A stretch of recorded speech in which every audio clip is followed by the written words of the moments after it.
Dominique Chimbakala qui va nous emmener d'abord au Festival international de Baalbek au Liban. Pendant un mois, musique, théâtre et opéra sont à l'honneur. Demandez le programme.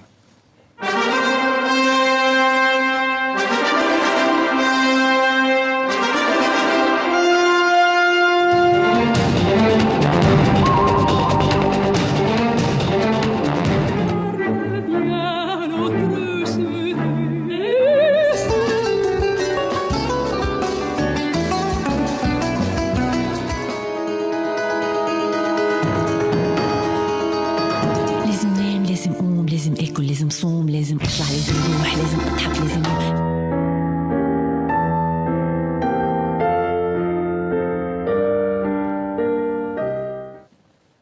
Bonsoir Dominique. Bonsoir Xavier. Alors vous nous emmenez donc à ce festival international de Baalbek, un festival qui est un peu perturbé cette année par des questions. Il y a beaucoup de choses qui bougent. Et voilà, c'est-à-dire que Baalbek se trouve juste à côté de la frontière syrienne et le festival a dû être reporté, certains spectacles reportés, d'autres déplacés à cause de l'afflux de réfugiés. Mais enfin, les spectacles ont eu lieu et notamment le spectacle de Dafer Youssef qui s'est produit mardi, non pas à Baalbek mais à Beyrouth, la capitale libanaise.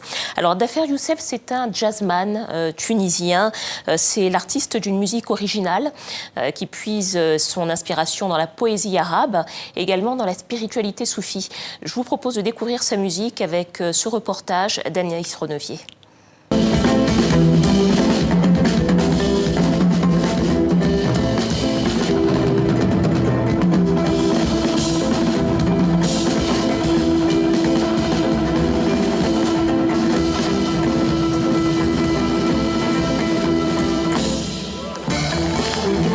J'adore les jazz. C'est très important de jouer avec des gens, des musiciens surtout qui, humainement, qu'on est proche, qu'on est sur la même ligne. Ça nous donne vraiment un espace très libre, trop libre parfois, qui nous laisse vraiment voler avec le public. Je pense qu'aujourd'hui, il y avait des bons moments. Je suis très content quand même.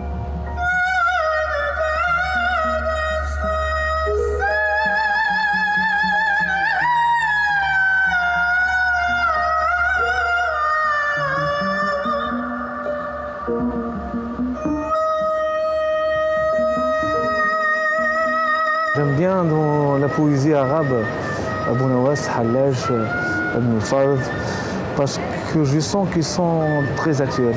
Je sens qu'ils vivent encore parmi nous. J'aimerais bien être aussi à l'époque d'Abou Nawas. Je me sens un peu de cette époque.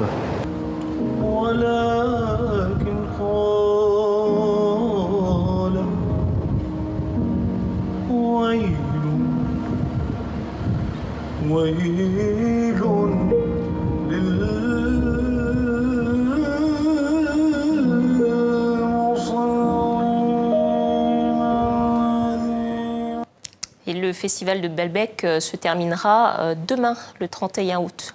Parfait. Alors on va parler livre maintenant, Dominique, avec un livre d'une femme habituée des rentrées littéraires. Je veux parler d'Amélie Nothomb. Et oui, Amélie Nothomb, incontournable de la rentrée littéraire. Vous imaginez, c'est sa 23e rentrée littéraire à Chaque Amélie année, Nothomb. un livre. Chaque année, un livre.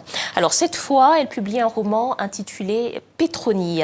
Pétronie, c'est l'histoire d'amitié entre deux jeunes femmes. La romancière, qui cherche une compagne pour savourer avec elle le champagne. On sait qu'Amélie Nothomb adore le champagne. Et Pétronie, une de ses fidèles lectrices. Alors, le plus drôle de cette œuvre de fiction, c'est qu'elle part de faits réels d'une rencontre qui a eu lieu dans une librairie parisienne. Estelle Martin et Martin Van den Bosch sont allés retrouver le libraire de cette librairie pour qu'il nous raconte un petit peu comment ça s'est passé et puis pour qu'il nous dise également, lui et une autre de ses consoeurs libraires, ce qu'ils pensent de ce 23e roman d'Amélie Nothomb. Reportage. Alors, c'était dans cette merveilleuse et minuscule librairie du 17e arrondissement, l'Astrée, 69 rue de Lévis. Michel et Alain Lemoine, comme de coutume, recevaient l'écrivain et les lecteurs avec une gentillesse désarmante. Depuis plus de 40 ans que nous sommes libraires, on vend un livre dont on n'est pas le héros, mais enfin dont on est un des personnages. C'est assez atypique, ça c'est amusant.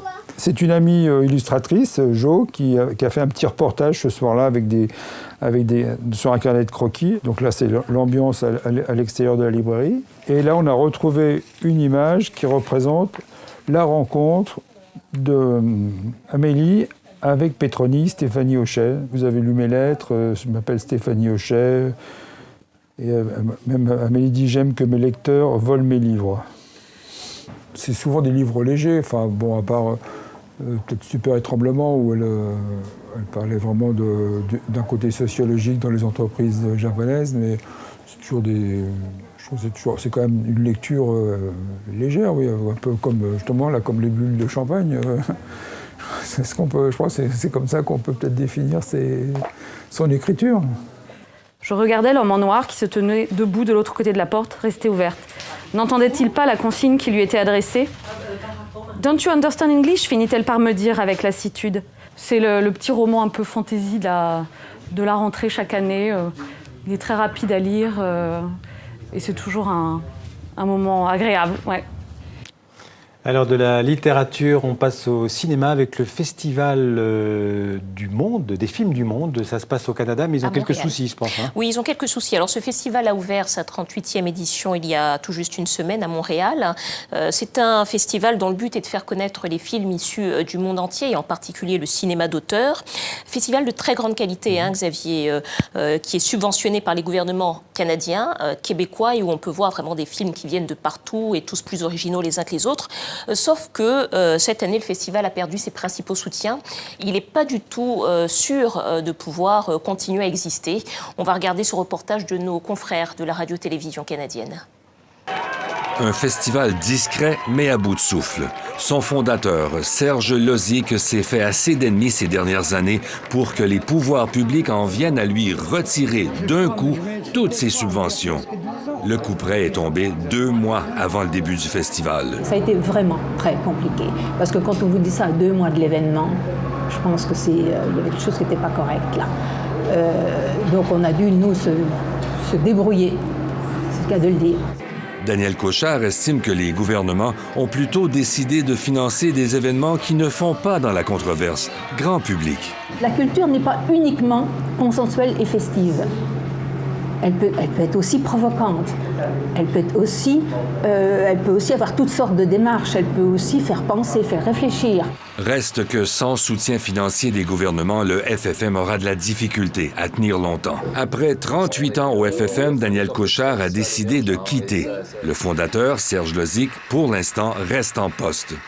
Le FFM n'a jamais été aussi fragile, malgré quelques soubresauts de ferveur cinématographique. Alors, problème pour un festival au Canada et problème aussi pour un festival de musique. Celui-là, c'est Jazz Parade, je crois, à Fribourg, Absolument, en à Suisse. Fribourg, qui a dû annuler son édition 2014 parce que, alors vous savez peut-être, l'association organisatrice du festival a déposé le bilan au début du mois et depuis lundi, la faillite a été prononcée par le tribunal. Alors ce festival est dans une situation financière catastrophique, on peut le dire, à cause de dettes qui ont été accumulées pendant des années. Alors c'est pourtant une manifestation qui existait depuis 25 ans avec une très belle fréquentation. L'année dernière, il y avait encore 35 000 visiteurs. Les organisateurs du festival ont finalement décidé de se désolidariser du directeur qu'ils accusent, entre guillemets, d'être responsable de la situation. C'était le festival de Fribourg. Merci Dominique.